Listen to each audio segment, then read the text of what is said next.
because it's really the memories, how do you describe them? And sometimes it's useful to start with the feeling of leaving home. What were you told? What were you expecting? What did you pack? What was that like? Do you remember that? The only thing I remember, I didn't pack anything. My parents packed. Listen, I was only Uh-huh. 11, close to 12 years old. I was not quite 12 years old. And wherever I asked where we go, and nobody had an answer. Just we go and we will be there. And that's how the whole thing started. Like I told you before, we had a report at the end of November. We were ordered on a certain spot in a square, middle of the night, and we would march to a aid station in Würzburg, and we were taken on a train to Nuremberg. And my father had to pay for all this fare for every person to take us to the concentration camp. And were the trains different from usual trains, or it looked like you were just going on a train? It was not a boxcar, it was a regular train. Mm-hmm. Some people even asked, was it heated or not heated? I can't remember if the plane was heated. I guess our historian said his research indicated that it was initially heated, but once they got to a certain point, they turned off the heat. I don't know. I don't know. Did you sit with your family or with other children, or? With my family, and I didn't want to. When they served anything to eat, I didn't want to eat it because it wasn't kosher. So my family, we were, Orthodox and we observant Jews. But my father said, "Eat whatever you can get." And so you did eat Yeah. the food? Mm-hmm. Mm-hmm. So how long was that train ride to Jungfernhof? So when you got to the first was from Würzburg to Nuremberg. That's maybe a couple of hours. And were you put in a collection point? Were you with other people? Did you have to wait? Was there a lot of waiting? But we met other people who came on the train. So it took some time, I think, close to 600-700 people came on the train from surrounding areas. Mm-hmm. And we still didn't know where we were going or anything. So no one in the group knew, and were people asking that question? I would imagine, but I didn't ask them. Mm-hmm. And everyone spoke German. Everybody spoke German. Mm-hmm. And was it only Jews, or did they have other people? Only Jews on that. Yeah. Mm-hmm. Jews and the SS, the guards. Right. And And where did the Jews what was the percentage of religious Jews and the percentage of assimilated Jews? Did you see a difference? Did everyone look the same, or did people look different? no, we all looked the same. We all had to wear a Jewish star. And we all looked the same. And I really don't know how many were, what percentage was Orthodox or not. A Jew is a Jew. Right. If you were a half Jew, they called you a Jew. Right. And did they tell you that you need warm clothes? No. They take some clothes, and everybody had a little suitcase to what you could carry. Mm-hmm. Mm-hmm. And did anyone cry? Was anyone frightened, or people were frightened but stoic? Were they? We were frightened, but we were behaved, Crying alone didn't help me neither. They did not care what you were feeling. Right. Right. Did they want, were they trying to intimidate and frighten you, or they just wanted you to be quiet and compliant? On the train, they did not bother you unless the train stopped. Then they came out and they watched the doors, and nobody could get off. Mm-hmm. And how, when you got on the train to go to Jungfernhof, did they tell you were going to Jungfernhof or Riga? No, nobody even knew we were going to Latvia, wherever we went. How long was that train ride? I would say a couple of days. Right. That's my understanding, that it was about even 3 days. And were the lights turned off at night, or? I really don't remember. Yeah, yeah. Do you remember when you got to Jungfernhof? We got into the station outside of Jungfernhof, about, I would say, maybe a mile or a kilometer away. Right. And we were forced off. You Jews, you dirty Jews, get off the train, and then they asked who could walk and who could not walk, and the killing started then already. But we walked and made it to the camp. So did you know that the people that couldn't walk were going to be killed? No, but we heard shots fired. People left behind. Hmm. And were there dogs, and did people have guns All the time. all the time? They were going with us, whoever fell behind, they killed someone. On the walkway. The walkway, yes. So did they kill them and leave them lying there? Did they take them somewhere, or they just? I don't even know. Right, Left them there right, because we kept on marching. right. And were you marching single file? Were you with your family? How did your family? I was with my family. And were your parents able to comfort you?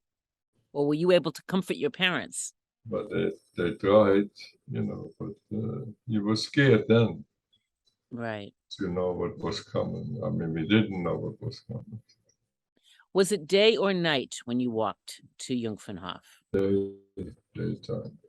Because some of the transports arrived at night. We came in we were the first or the second transport. I think you were the first. First, because I think the 27th of November. Yeah. Yes. And what was your feeling when you arrived? Did they tell you, here we are? What was your feeling looking around what did you see? I saw a couple of barracks that actually were barns, and there were some bunk beds in there. And, there was no fence around the camp or anything like that. We were told where to go, where to sleep. The men separate and the women separate in bunk beds. So the families were separated by gender. I was together with my father. Uh-huh. Not with my mother and sister. Uh-huh. And I had some aunts and uncles with us, but I never seen them. So you never saw them once you arrived at the camp? No, I saw them maybe in the beginning, but then later never saw them. And how old were they? They were a little older than we were. Mm-hmm.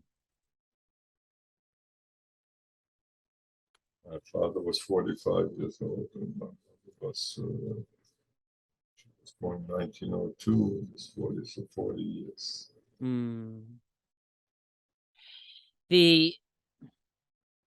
The not knowing, but it's hard to remember what that is like, to not know, because we're so programmed to know and be protective.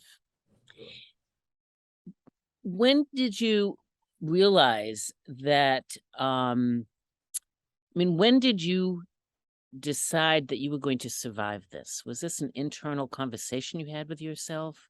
Did you have any questions? You just believed in God and hoped God will help, and you worried from one day to the next. You didn't plan ahead what's going to be because you had no say in the matter.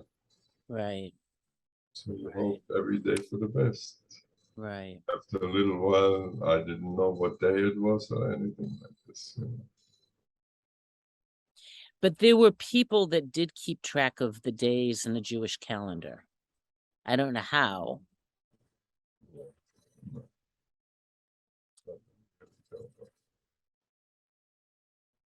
I mean, when did you ever meet Rabbi Karlebach?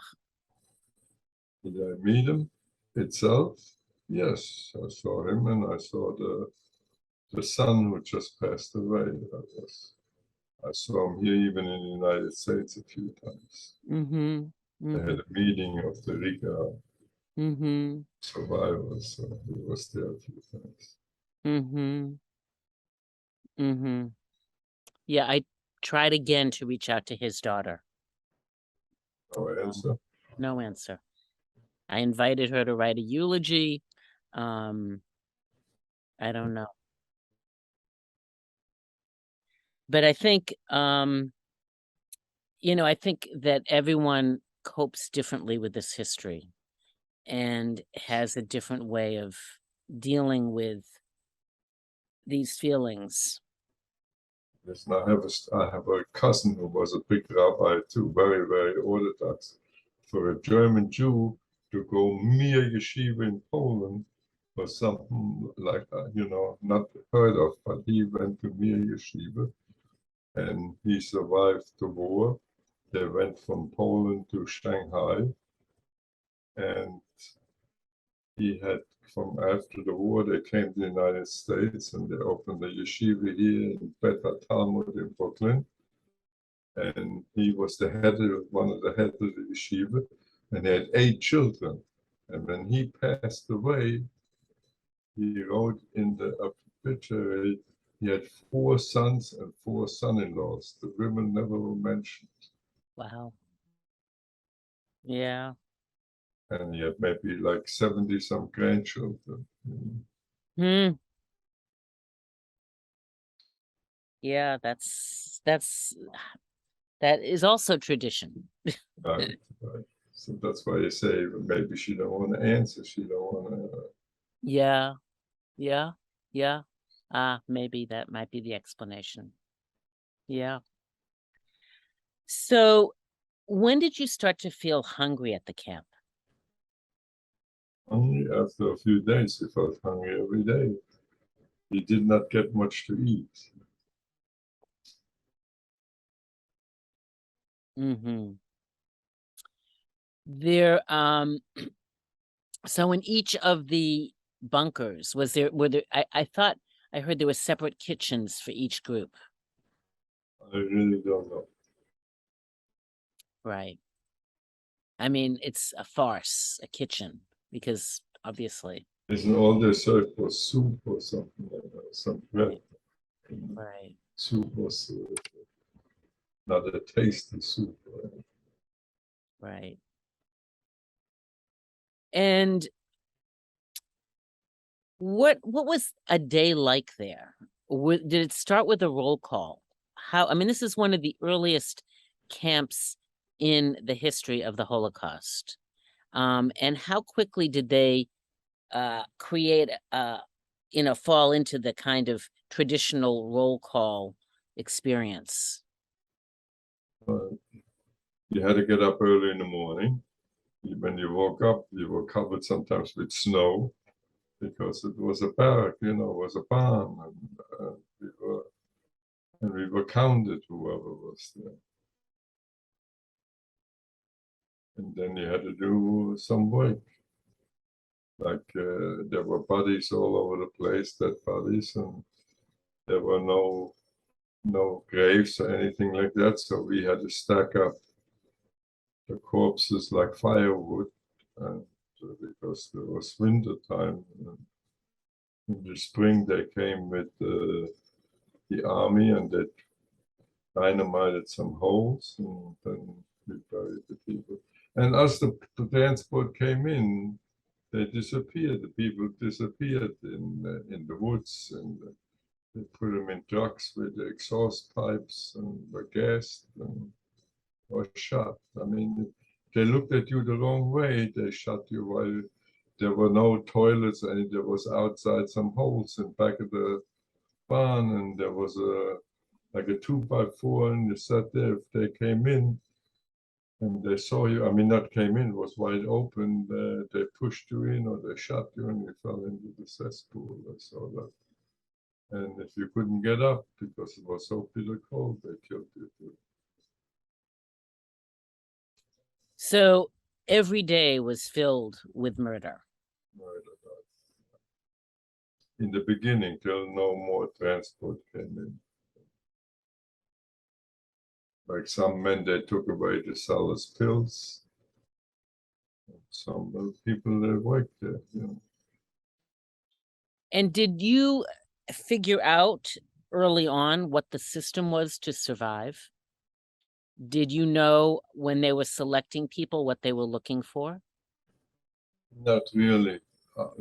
Because I told you once before, my father was a tailor in Right. Europe, and he tailored the new uniform for the commander in the SS. So he had a little privilege, a little pity on us, maybe, and that's why. By our family, all four of us survived Jungfernhof. Mm-hmm. Mm-hmm. Yeah. I also heard that within the Jewish community, they appointed an elder who was sort of like the Jewish police. But I believe my memory is that he acted with pure compassion and did not use privilege in any way. He treated everyone equally and didn't punish people or select people. Do you know anything about that? No, not in Jungfernhof. I was like in Stutthof and in Kaiserwald. I knew they had, you know, Jewish heads who took care, supposed to in charge, but not Jungfernhof. Mm-hmm. And so, do you remember specific? So your memory is that there was more than one grave. Yeah, sure. One or more graves were, I mean, holes were dynamite. Right. I actually contest the word grave. It was a hole, and bodies were dumped in holes. So this was after, once they made the South Jungfernhof, we planted potatoes and on top of the graves. They made it like a farm after, when the Russians came closer, before went to was dissolved altogether. They made it like a farm. So they planted the farm on top of the gravestones? On The top of the on top stones of on top of the graves. They covered it like with grass or with potatoes or with corn or something like that. Just,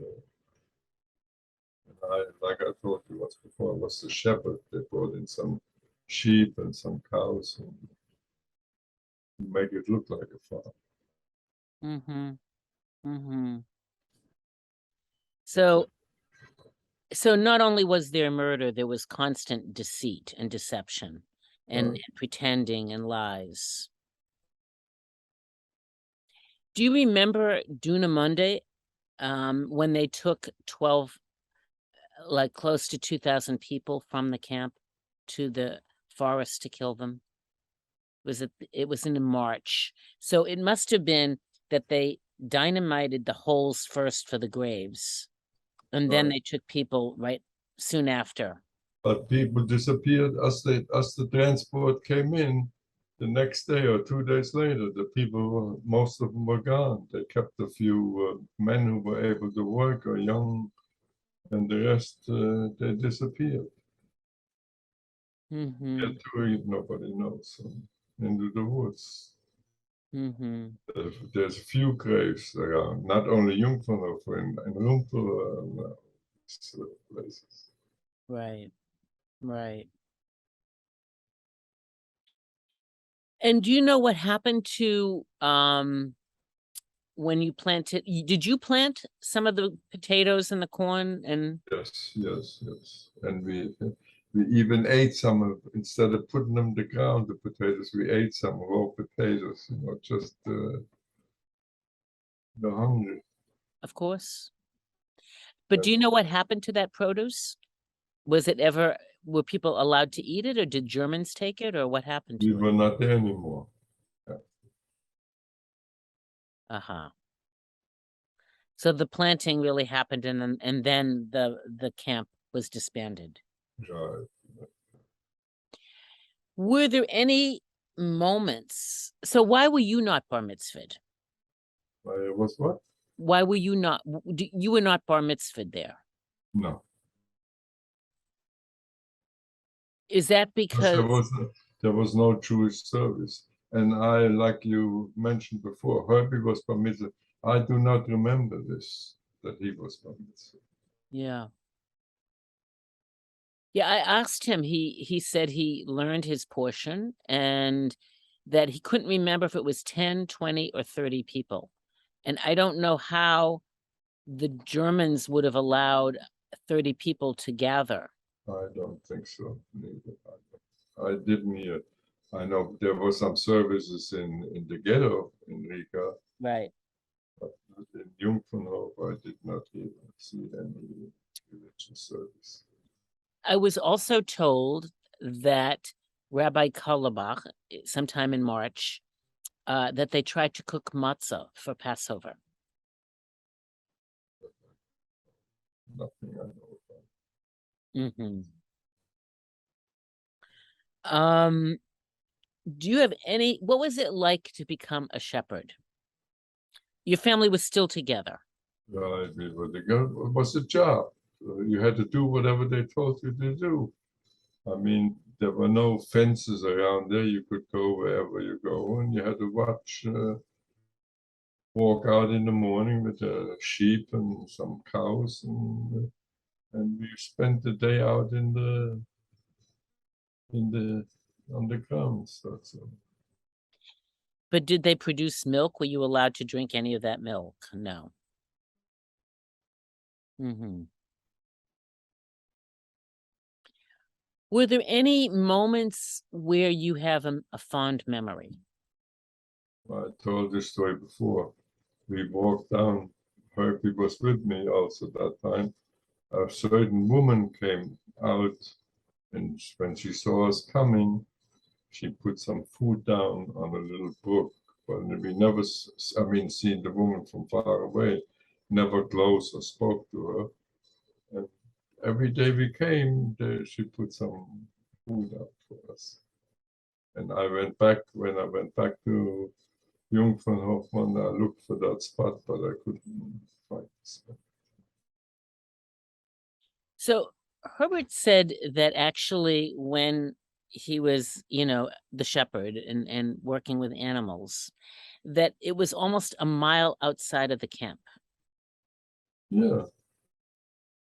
So because I've asked actually Ilya, the person in Riga, whether he can find that stream, because if you're looking close to the camp, maybe it's further out.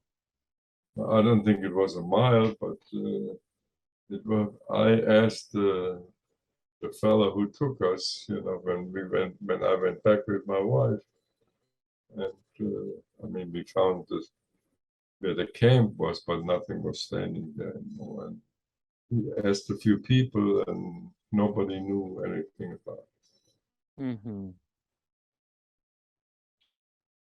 So not only were Latvians slow to educate students about this history, near the camp, it was, my understanding is that it was a lot of Russian immigrants living there who had Oh. no knowledge of the history. But the fellow who took us also around was also when we went there on a ship, and it stopped in Gdynia, Danzig, in Poland on the way back, but going there to Riga. And I got in touch with the rabbi from Riga, the Lubavitcher rabbi, and he sent one fellow who was also a Latvian Jew with a chauffeur, a Russian chauffeur, and he took us wherever we wanted to go, whatever you mentioned. He was, I mean, was very, very nice. And he could speak, you know, the language, but he never knew about Jungfernhof neither. He was a Russian Jew, and he was, and then he took us back to Riga and showed us the ghetto and met the rabbi and met the people. I mean, cost me quite some money, but was well worth it, because when we got up, we were only for one day, we were there the ship. And when we got off the ship, he was there with our name in front, and he took us. And So it was a different feeling of being recognized after a history of being obliterated.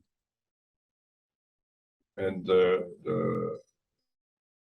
Latvian Jew, he became a professor too, like you, and he was better off under the Russian government than he was better than now. So he, Mm. you know, kept. Mm-hmm. Hmm. And how did you, so then you were sent to different camps. Were you ever sent on a work detail to Riga Ghetto or other places? No, when we were in the Riga Ghetto, I was on a work detail every day, loading and unloading ships in the harbor. Mm-hmm. Mm-hmm. And was there a school in the Riga Ghetto that you went to? No school. Yeah. I never went to school till I came to the United States. Never went to night school.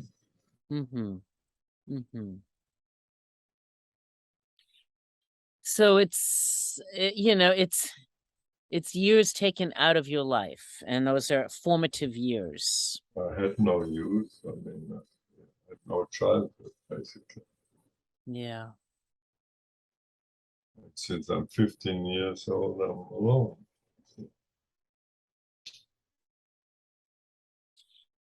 And did you know each time you saw your family that one of those times would be the last time?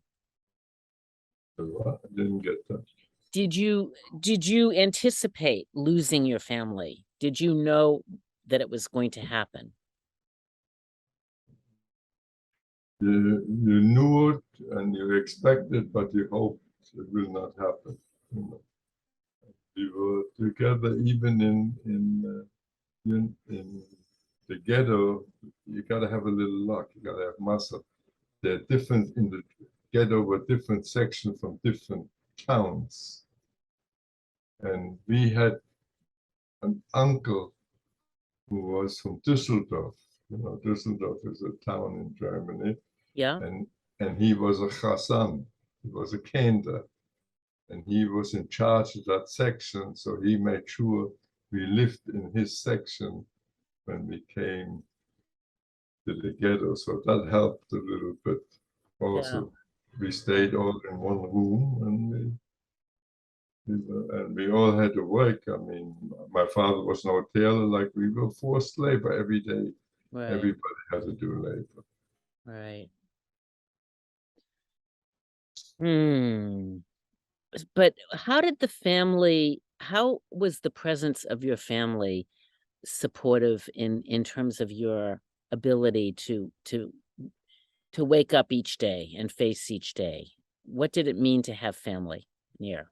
But the family helped, but you really basically had to look out for yourself, everybody. You know, because you didn't know from one day to the next what's gonna be, but being with the family was very helpful. Mm-hmm. And when did you realize that you were alone? Basically in Stuttgart in Poland, because after the ghetto, we were taken to Kaiserwald. That's a concentration camp. And there the women and the men were separate, but when we were put on, when the Russians came very close to Kaiserwald or to Latvia, to Riga, they put us on a ship. And that's when I saw my mother and sister again. Mm-hmm. So what was that like to see them? You hadn't seen them in a while. I didn't, well, as long as we were in Kaiserwald, we did not see them. Mm-hmm. But I was together with my father. Mm-hmm. So being close to family was an important feeling. It helped Mm-hmm. family life even today. I mean, I'm close with my children and my grandchildren. Family is one of the most important things we have. I agree. So does your family ask you questions about, as I think about my father, no one talked about the Holocaust. I spoke to the children. I mean, my children know all about it, my grandchildren also. I spoke also to different schools, even in Germany. And some of these kids were even more interested than my own children. Mm-hmm. Mm-hmm. Because I was invited a few times back to Germany. I made a documentary there, walked through the streets, and with Herbie together, we were invited for a whole week. So, that's why I'm doing this now. Yesterday, Monday, because that's for the school children. And it's very Mm-hmm. important because as we get less and less Holocaust survivors, with the story people. It's so important. So sometimes, I think in my family, there was almost a feeling that you don't ask you don't ask questions. In some ways, it's harder for family to ask the questions.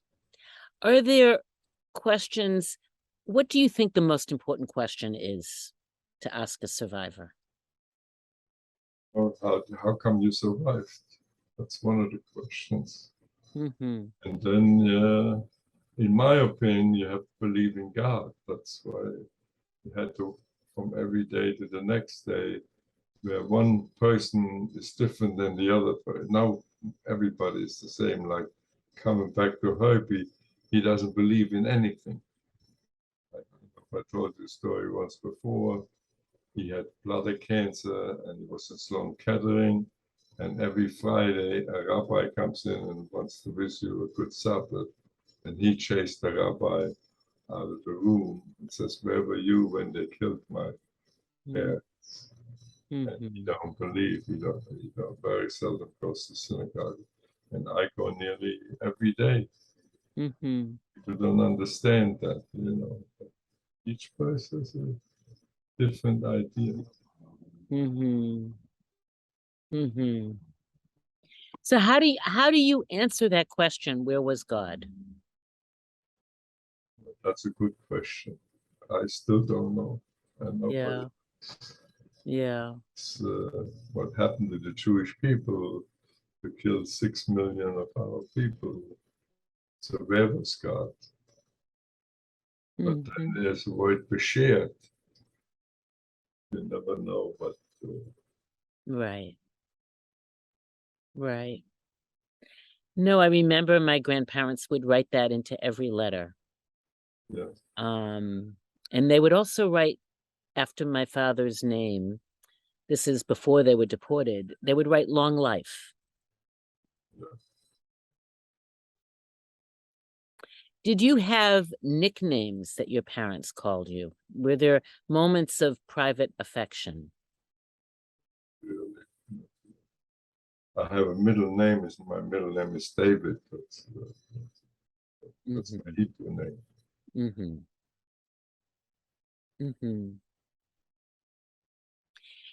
And do you remember anything else about Jungfernhof? It's such a mysterious place. There are no records.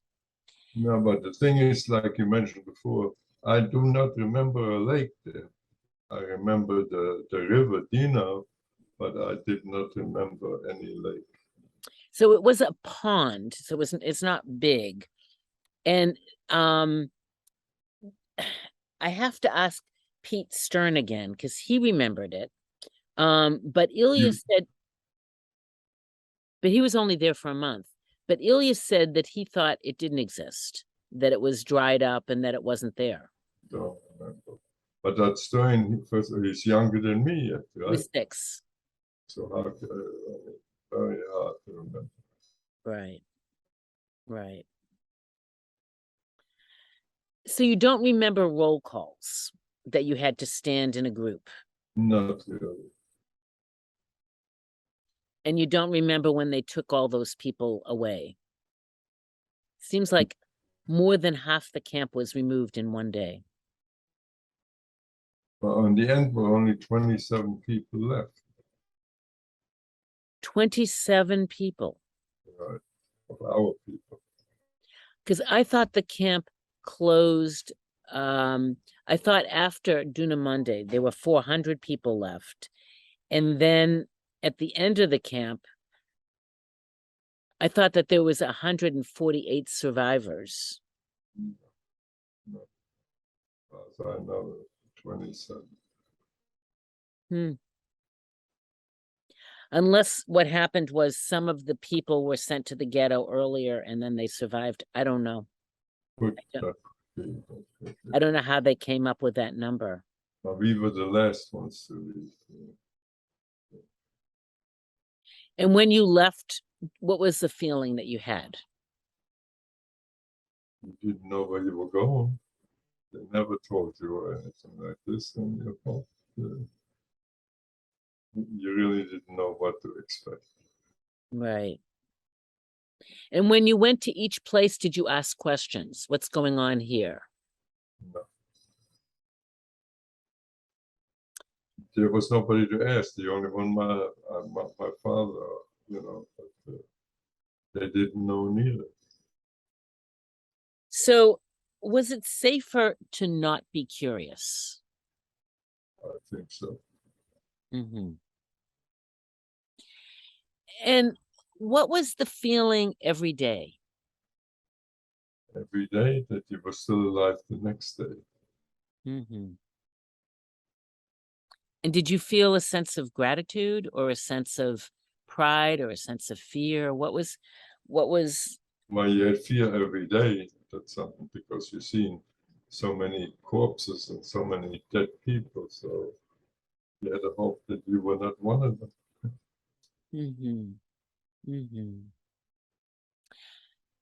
I can't imagine what it is like to be to feel that you're in a place where murder is normal and that murder is accepted. It's an everyday occurrence. That's not surprising. Did you ever meet Sek personally? Maybe yes, maybe I could not. He was a very tall, very good-looking man. I saw pictures in that. And do you remember his girlfriend? Her name was Ollie. No. And was night at the camp different from day? Difference. You could sleep at night. They left you alone. That's all. I mean, they went in your barracks and you were glad to lie down. Was it enough space to sleep? what was bunk beds, on wood, one on top of each other. There was no, some straw maybe on the, Mm-hmm. mattresses or anything. Mm-hmm. And of the 27 people at the end of the camp, were they all the same age? No. Listen, my parents were older, I was younger, my sister was young. They're all ages. Mm-hmm. Mm-hmm. And did you pledge to remain in touch? Did it feel like a community Well, of survivors? there were a few survivors, yes. And we met some more in the Riga ghetto, and liberated. I do a few, but today already very few are left. Because some were a little older that passed away. Mm-hmm. There's very few friends or acquaintances. Yeah, you are a magnificent survivor. That you are not only with us, but that you can reach back and tell these stories and share them so that we will always remember.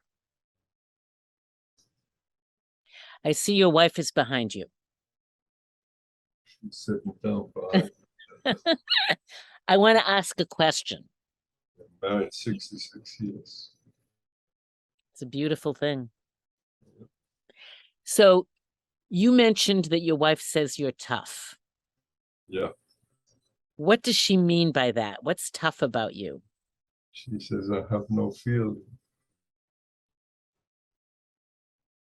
No, because some feel like a picture about the Holocaust or a movie, I see it, and it does not affect me.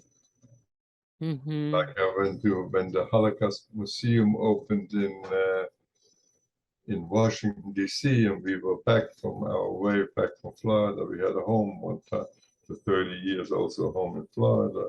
Mm-hmm. Stopped when the Holocaust Memorial opened up, and I was standing in front of the boxcar, and somebody says to me, "Isn't that very touching?" And I says, "I really don't. It's not for me because I saw that." Right. Right. I mean, I'm tough to a certain extent, Mm-hmm. but Mm-hmm. that's how you survived, also. Right. Right.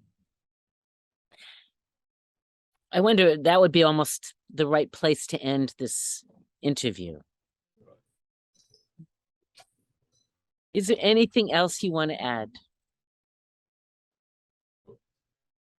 This country was very good to me. After first from Poland, I was liberated by the Russians, and they could not understand why I want to go back to my hometown in Germany. They wanted to take me to Russia.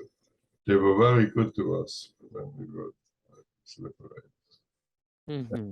I was liberated with Karlbach and a few more people, and I went back to Würzburg and with Herbie, and we were there till we came to the United States as war orphans. Mm-hmm. I told that story. It came because that time President Truman signed you didn't need an affidavit if you were an orphan. And we came here in January 1947. And I was so sick on the ship that they didn't let me off the boat, the ship, and took me to Ellis Island. So when I said they're going to send me back to Europe, I would have killed myself. Right. After a few days, I was all right. And then I lived with Aunt and Uncle for close to 10 years, and I was drafted in the American Army in 1951 in the Korean War. Once I came out of the Army, I went in business and I did worked very hard. But And we live here in this house 62 years. The same house. And I have no complaints. And God bless America. Let's stop here. That's a beautiful story. Okay. We can keep talking just a few minutes and then we'll end the recording at that point. Yeah. Thank you so much for doing this. It's so meaningful to me that you're willing to do this. Whatever you learn or whatever is good for you, that's the most important thing. If it puts closure for your grandparents. And where were your parents during the war? So my father was 36 in Vienna when Hitler came in. Not 26 rather. And he was a graduate of the University of Vienna. He was a lawyer, but he was taking his exams. And obviously Hitler said, you know, no Jews allowed. No Jews. So he couldn't finish. And then he was arrested. And all of these papers are lost in Vienna. Supposedly they were burned. But he was arrested in, I assume, May or June 1936, because 1938, which is, you know, 2 months after Germany, after the Anschluss and after Hitler took over Austria. And he was a lawyer. He never talked about anything. He died when he was 59, but he saved in a cardboard box all of the papers that he had with him and that were part of his story to leave. So I have the date of his first train ticket to Rotterdam, and I know from there he went to Lisbon, and then from there he had a visa to go to Mexico. But there were like 8 Austrians that were traveling together. They went to Mexico and they weren't allowed to disembark because someone didn't have the right paperwork. So they were sending them back to Germany on the boat. And then my father learned that Batista was on the boat. He was the fascist dictator of Cuba. So he slipped. I've been in Cuba. Ah. I was in Cuba when Batista was there. Really? Well, before Castro came. Yeah. Wow. So this was in 1939. Well, so he slipped a letter under the cabin door and requested asylum for the 8 Austrians. And this was put in all the newspapers. And so he was given, they didn't go to Germany. They let them stay in Cuba. And then my father was organizing some events for Jews about their rights to leave. So I don't know why he was arrested. My uncle said that he was arrested in Vienna because he was an intelligentsia and he was going to cause problems or this or that. But he and my grandmother had to wait in a long line and beg them to release him. And there was a neighbor dressed in a Nazi uniform that said, okay, but you get him out of the country in 48 hours. So that's when I know the date of his arrest. But then when he was in Cuba, it's quite a story. He was still trying to get his parents out of Vienna. That's why I have the letters from them. But his identity was stolen by a German spy. So his stipend was removed. He was considered a German spy. And his parents were in the meantime trying to find someone in Austria that would vouch for his identity. They lost contact. Meanwhile, the borders in Austria closed. He wasn't allowed to get them out. He was on the streets, penniless, starving in Cuba. All of his other friends had already left for the US. And I have the letters from the Cuban government apologizing that they finally figured out he was not the German spy and that they restored his identity at that point. And then the American government said, no, we're not going to let you in. You don't have the right quota number. You have to wait another year and you can reapply. Anyway, he got to the US at the end of 1939. So that was his story. You were born in the United States. You, And I was born in the United States. so you don't speak Spanish. I speak nothing but English. Not And German? no German. No German. My mother was American, and so there was no German spoken in the house. But my father was friends with a few Austrians that he met with every week. There was this close group, and there he spoke German. So I would hear it, but I was never in the family. And he never spoke about his memories. Everybody is different. Yeah, yeah. But I thank you for sharing. This was a full Yeah. interview. You're very welcome.